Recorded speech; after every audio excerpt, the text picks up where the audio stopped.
Welcome to Simply Happy Conversations, a podcast that teaches you how to create a clutter-free, functional and simply happy life. I'm Narelle King, a professional organiser who supports families with practical steps to simplify their lives and create a more organised home. I'm passionate about supporting neurodivergent families and individuals like myself. Every fortnight, I also share guest conversations with experts passionate about the future of our home, health and the planet, which will provide you with actionable takeaways to create a more organised and happy life. Today on the podcast, I'm talking with Sarah from Sort by Sarah. She's a decluttering expert and organising whiz based in Sydney, and she's the person you want if you want support with downsizing, packing or unpacking. In this conversation with Sarah, she shares tips to consider before you even start to pack, hacks to pack up your home like a pro, and essentials for a smooth moving day. This conversation is a video recording that you can also watch on YouTube. Let's jump into this Simply Happy guest conversation with Sarah to make your next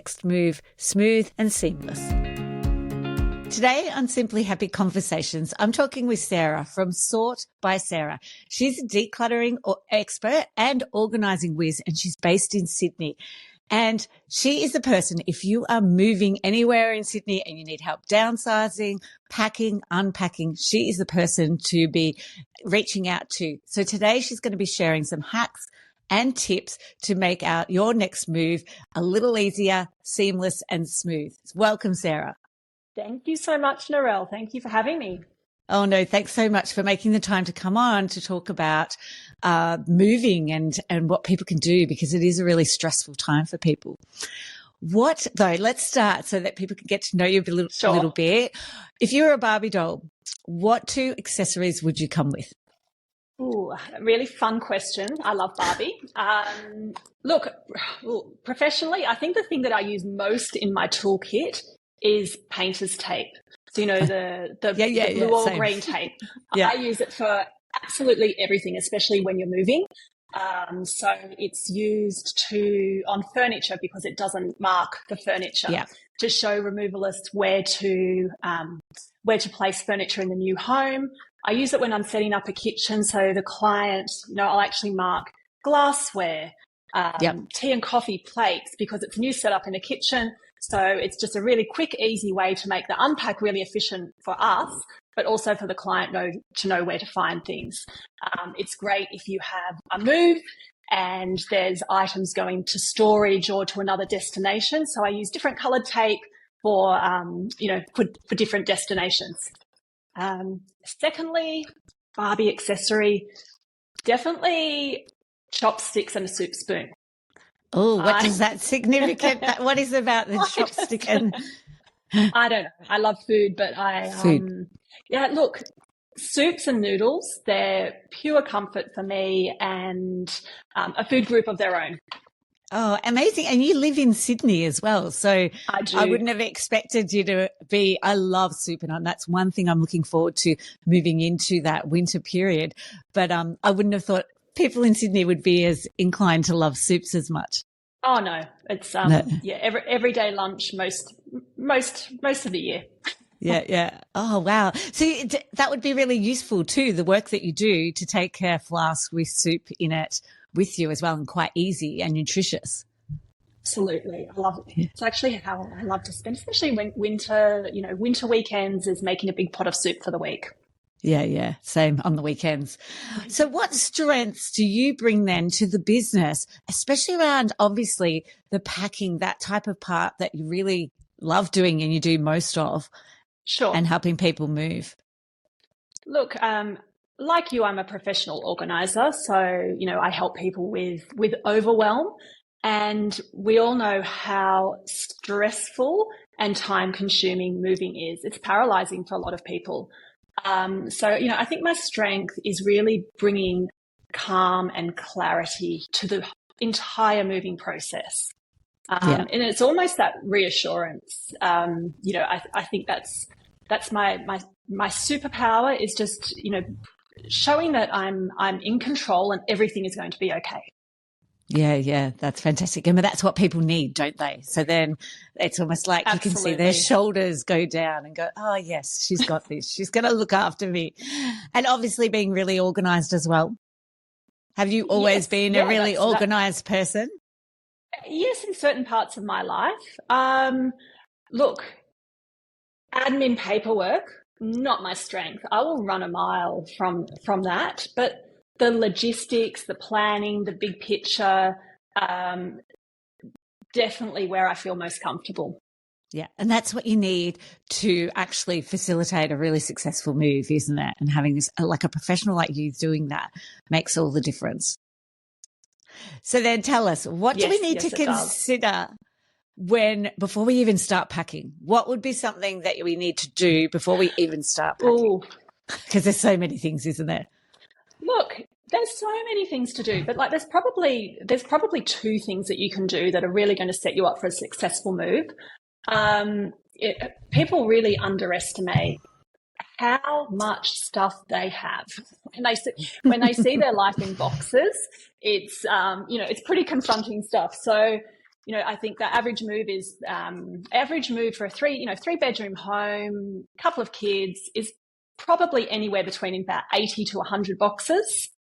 And I think the first thing that you should do is declutter. I know that sounds so simple, but declutter with purpose and have a clear plan. So when you're decluttering, you need to allow time, but you also, need to have a plan for where are you going to take these items? Is it your local charity store? Do you need to book a curbside waste collection well in advance when you know your moving date? So just having a bit of a plan of how you are going to reduce the volume of your contents, because ultimately what that means is you are going to spend less time packing and less money on removalist fees. Oh, definitely. So imagine a family. Oh, sorry. Yeah. I was going to say, imagine a family that potentially just packed everything, could potentially have, 180 boxes. But if they declutter before, it could be down to that 100 to even 80. Absolutely. And I see it all the time. It's usually when I'm doing the unpack at the other end and I haven't been involved in the decluttering or the packing process, but I just see what people bring with them. And it's, we talk about doom bags. I see doom boxes, and I'm sure you would see the same. So, didn't organize, only move. They've just thrown things in, and a lot of the time that they get to the other end and they're like, why? And that's actually valuable time that you've spent putting things into a box when you could have just spent 10 minutes at the other end having a bit of a declutter through your paperwork or through kids' toys or books that you no longer reference or need access to. So yes, decluttering is definitely key to a successful move. I think the other key thing to do is to research your removalist. Look, a referral is always a great place to start. So ask your network, your friends, your family. But failing that, if nobody knows a good removalist or have had a terrible experience, because there are some cowboys out there, I think, minimum of 3 quotes. And you need to be asking some key questions. The 2 questions that I would always ask is, how many moves do they take on in one day? Mm-hmm. Because a lot of removalists will jam pack their schedule, and you could be the 3rd, 4th move they do on a day, and you might be moving into your place at 9 p.m., which is, nobody wants that. So you want to know that they only take on a couple of moves, 2 probably max, and you want to know the size of the team that they are bringing to your move. So 2 men is probably great, but I think 3 or more to make it streamlined, seamless, and efficient is probably ideal. Yeah, definitely. I think people underestimate the work that goes into organizing the truck and how long that time and that process can take of making sure that the items coming out of your house going into the truck are positioned well. And it's actually quite thought out, isn't it, as to how they're putting everything in and jigsawing it, isn't it? It's real Tetris. And, I can talk about that a little bit later on, but the way you pack is really going to it's either going to make or break the move, because you need to keep your removalist on site as well. And there's a couple of things that you can do to make the whole process easy for yourself, but also easy for the removalist, and cut down on time. Yeah. And I think that's probably a key thing. By having a professional organizer assist you does also assist, as in it possibly could cut down the time that you have the removalist, because you've got someone there helping to coordinate it and organize it.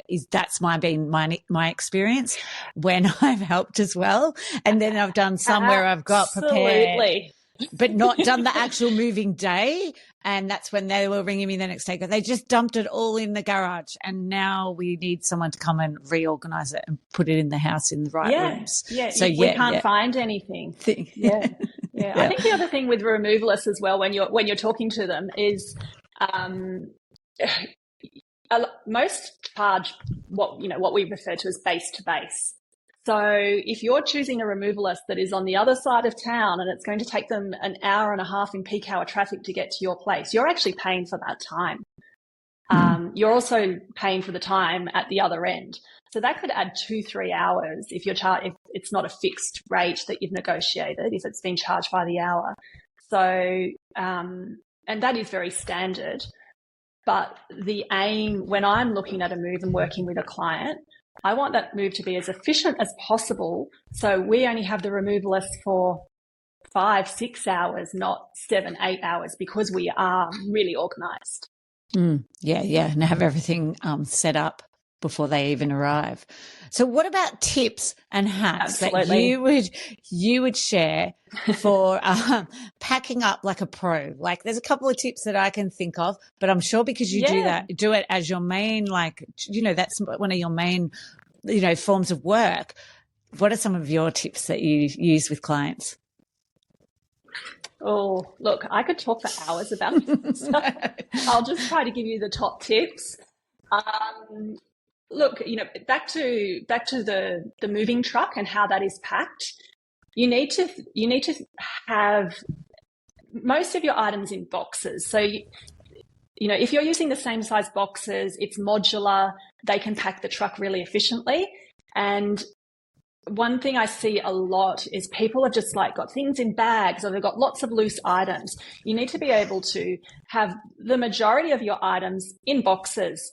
And there are some items that just won't fit in a box, right? So I'm thinking, long rolls of wrapping paper, or vacuum cleaners, mops, brooms, those sort of things. They're oversized.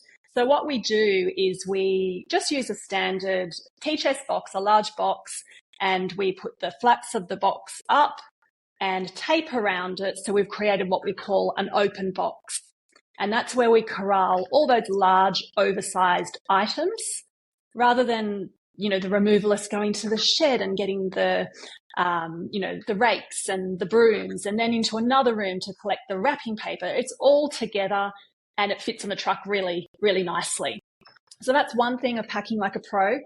The other thing that I really don't like using in a move is bubble wrap. It's great for prints and wall art, some items, but use paper. Firstly, you can reuse it, recycle it, but it also is perfect for packing fragiles. And I always say to people, I see people who pack for themselves and don't use a packing service or an organizer. I always say we're packing to protect. We're not packing for Christmas, because what you want is you want a lot of air and cushioning around things. You don't need to use sticky tape, because at the other end, that's just going to slow you down on the unpack as well. No movement in boxes is another key item. The moment you have movement in a box with fragile items, that's when things break. So we use paper as well to almost stuff and fill the gaps. So paper really just becomes, cushioning. That's what we use that for. Look, another key tip, and I see it all the time, is please just pack your boxes a reasonable weight. Oh, yes. Especially with books. books go in small boxes, not in large boxes. If you can't move the box yourself, it's going to be really hard on the poor removalists on moving day. And it's going to be hard at the other end unpacking. So, you don't need to fill the box to the brim with, with heavy items. The item. Yeah. The other thing, if you're packing like large, oversized items like vases, bedside tables, lamps, use your own linen and blankets or cushions from the lounge, pillows from the bed to protect those. So that's a really easy way to pack 2 items at once, but also to protect your most valuable fragiles. Yeah, that is one of my favorite tips is like, let's not pack up the linen cupboard yet.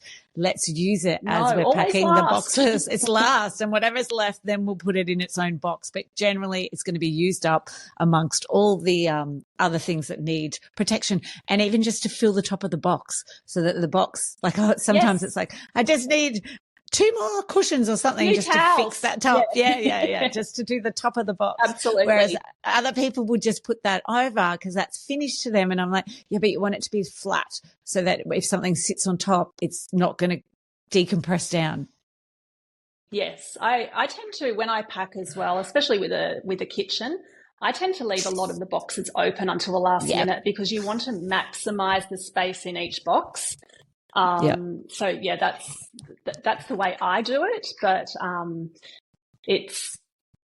there's lots of different ways to pack, but using your linen cupboard as packing material is key. Yeah, definitely. I know it's the same. It's like leaving the boxes open, and then you've got that end of that day and you're like, this one, we just need more kitchen. This one needs a bit more lounge things, like, there's marked on there, but you'll come back and it's like, oh yeah, we just put, miscellaneous in it. And I'm like, as long as you write miscellaneous on it. So we're going to know that the bottom was kitchen, but the top was miscellaneous. So what about on moving day? What are some things that we need to remember and think about when moving day is upon us that day or even the night before? Oh, the night before. Look, when I'm working with clients, I often am with them the night before or the afternoon before and the morning of the move. So, I'll tend to arrive an hour and a half earlier before the removalist. So they're quite early starts. But like some things you can do is, your last minute essentials box is key. And that needs to be clearly labeled. That's probably one of the boxes where I would use coloured painters, masking tape, because that's the box that's got all your kitchen essentials or bathroom essentials in it.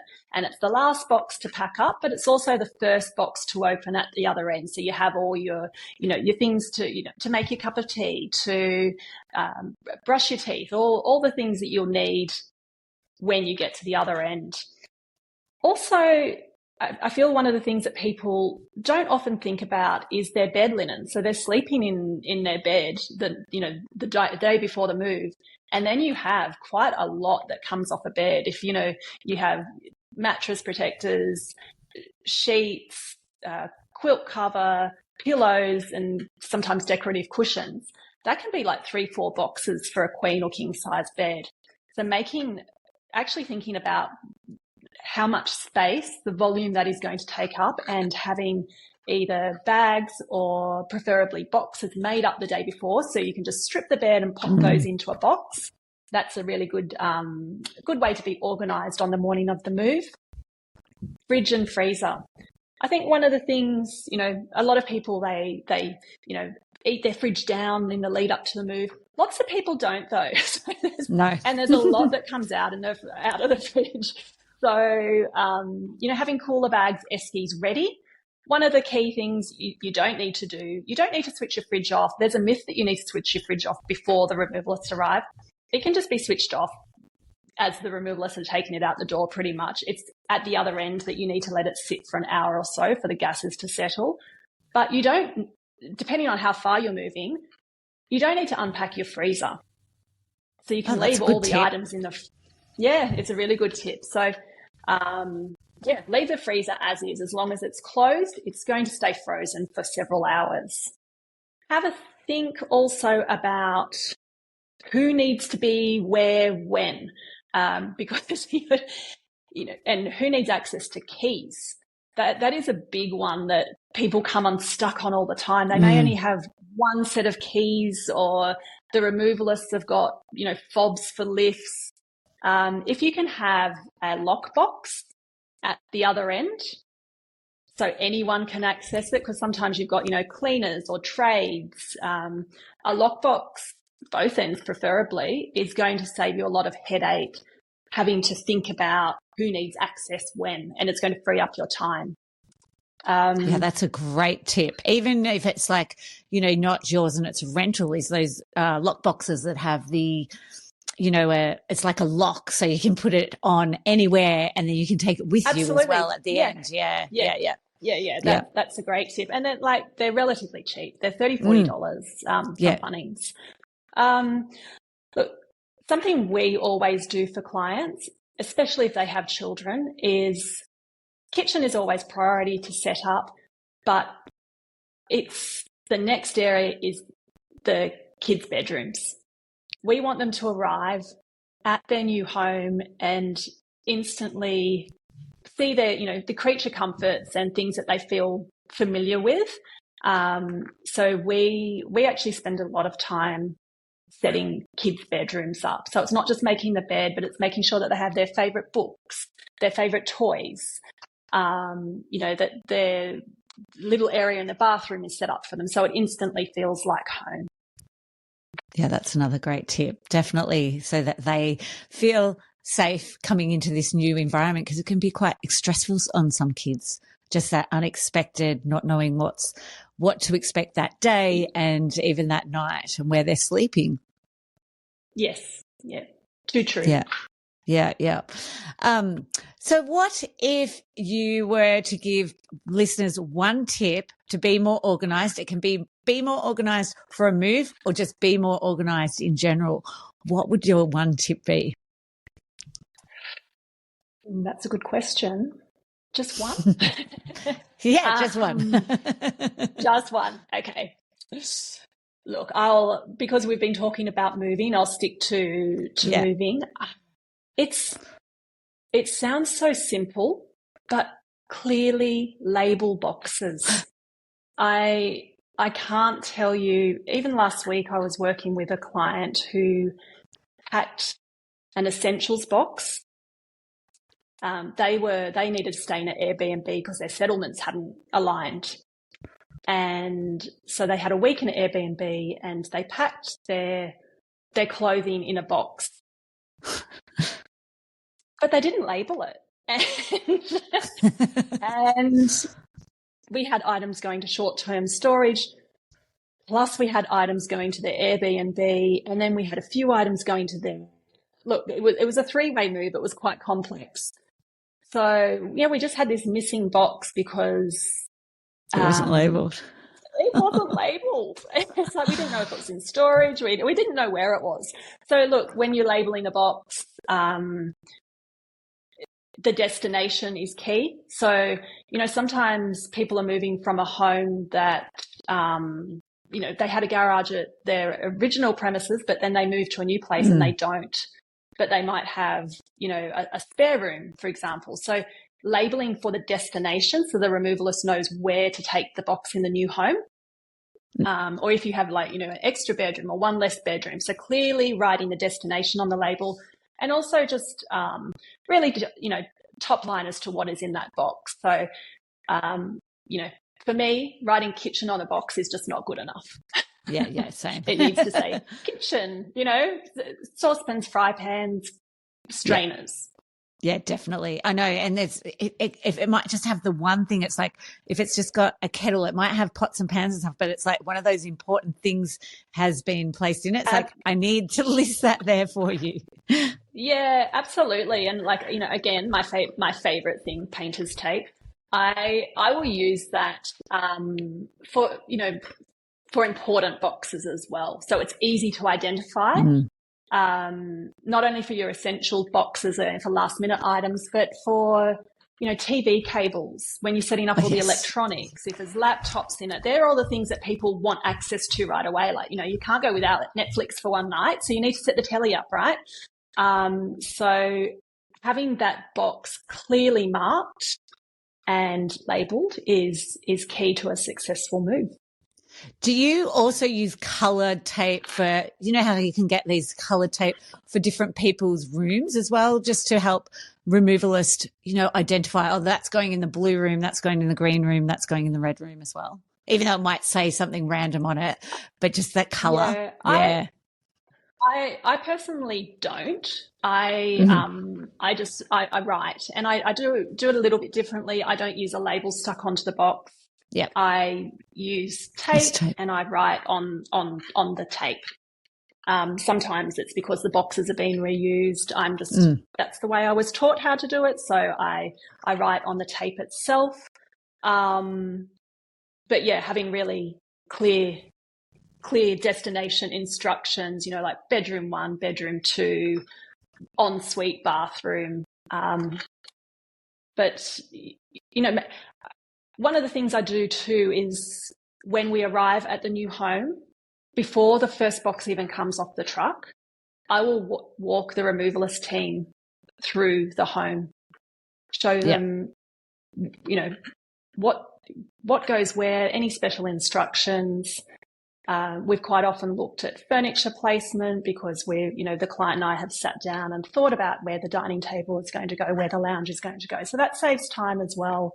On moving day, you're not saying, oh, just put the lounge there, and then an hour later you go, oh, that's a really bad spot for the lounge, and so the removalists are having to move it again. Really thinking about sort of furniture placement is key too with a move. Yeah. Oh, Sarah, thank you so much for your time and your knowledge. I'm sure there are so many tips. I've even picked up a few tips that I'll be using with my next client with the next move I'm doing. But just for sharing your tips and ideas around moving, because it is one of the most stressful things that people have to do in their lives. So how can people connect with you? What's the best place to connect with you? Through my website, so sortbysarah.com.au, and you'll also find me on Instagram at sortbysarah. Beautiful. Thank you so much, Sarah, for your time. Thank you so much, Narelle. It was a pleasure. Thank you so much for joining me for today's Simply Happy conversation. Moving to a new house? Make your relocation a breeze with our free Moving Essentials checklist. You'll have everything you need for a smooth and stress-free moving day at your fingertips. Don't let the chaos of moving overwhelm you. Download your free Moving Essential checklist from simplyhappy.com.au in the resource section. I'd like to acknowledge the Wathaurong people of the Kulin Nation on which this podcast is recorded as the traditional custodians of the land. I pay my respects to their elders, past, present and emerging.